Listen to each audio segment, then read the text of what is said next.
The moment of truth is finally here. And yes, not just by the looks of it, we may finally be getting Jake versus Tommy.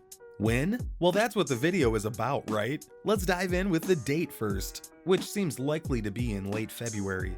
And please, Tommy, for the love of God, don't dip.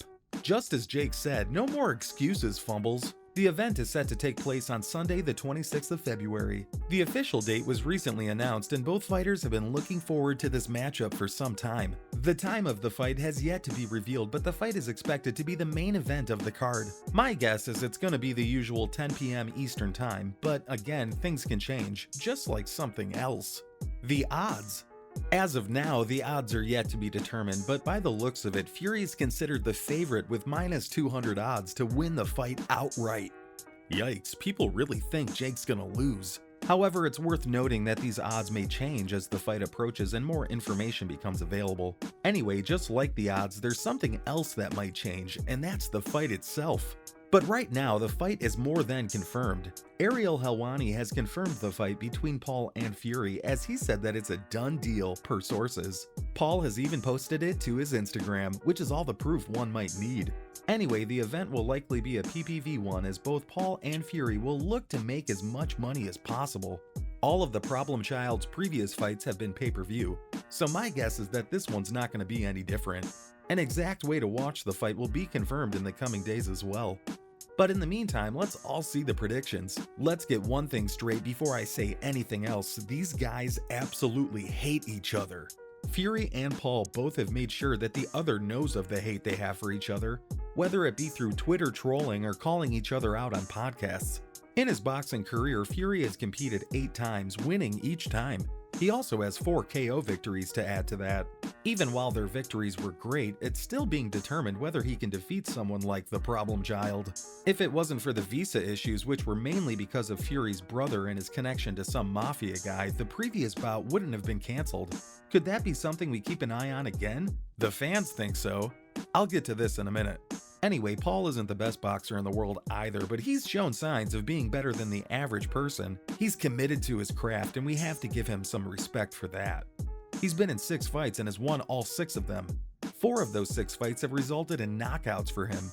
I've been a bit more impressed with what Paul has done due to the fighters he's beaten. While most of these fighters are way past their prime, Jake has won over Anderson Silva and twice over Tyron Woodley, one of them being a straight-up knockout. If you ask me, my money's on Paul.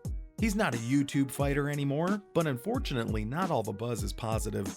Fans are skeptical about the bout. It's only fair that the fans are waiting to see it with their own eyes. The media reports are not quite cutting it yet. Why? Because this pair's been booked twice already, with the fight being cancelled both times. The unlikely events around the last 2 bookings are still fresh on the fans' minds. They had been hoping for all-out action, but got to see Fury go all out after his visa issues the last time. Before that too, Fury was taken ill by a bacterial infection and a rib injury, thereby pulling out.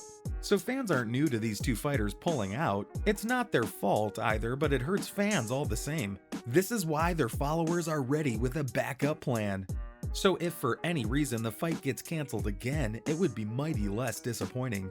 Fans ask for a plan B. The only thing more disappointing than a fighter pulling out is no match at all. This is why fans are proposing that a backup fighter should be signed on for the fight. Fans have also done their homework quite well, coming up with more than a few names that would be suitable. Nate Diaz and Fournier are obvious choices. Both contenders are approved by fans too. Still, no replacement would satisfy the long-awaited Paul vs. Fury fight. It's crucial for a couple of reasons. Both have reached that stage in their careers where they're bumping against each other. To rise any higher, they'll need to settle this old score.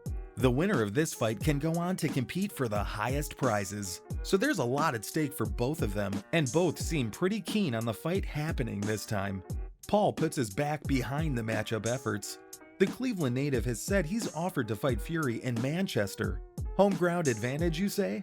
Well, the Problem Child's so confident in his abilities that he doesn't care about any undue advantages. In his own words, he just wants it to work out this time, even if it means he has to go to Manchester exactly a week before the fight. The former YouTuber's only 6 fights old, but he's put an incredible amount of thought into making the best of this opportunity. There's another goal behind Paul's investment in this fight, and that's clearing his name. You see, despite his 6-0 win record, the fighter's been criticized for not fighting a real boxer, and when it comes to his professional career, Paul doesn't hold back. Just last October, he won over UFC legend Silva after a tough-as-nails match between the two. Just missed it.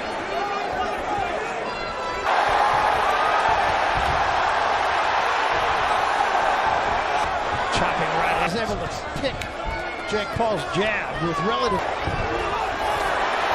Silva again with the left hand. Got Paul against the ropes. So far, the 47-year-old man is doing pretty good. I'll say he is. Yeah, his reflex From Silva. All the kids at home, you can achieve anything. Here are the score totals. Judge at ringside, Paul Caldi, all three in favor of the winner. And Down low better. win. He also won over plenty of fans to his corner. Now the 26-year-old's gone on to find an actual boxer to take the boxing ring by storm too.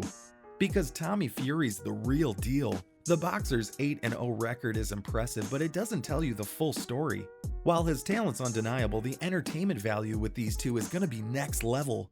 Plus, Tommy's not new to the spotlight. In fact, he grew up under it as the younger brother of Tyson Fury. His last fight was on the Gypsy Kings undercard, winning an easy victory over Daniel Buczynski.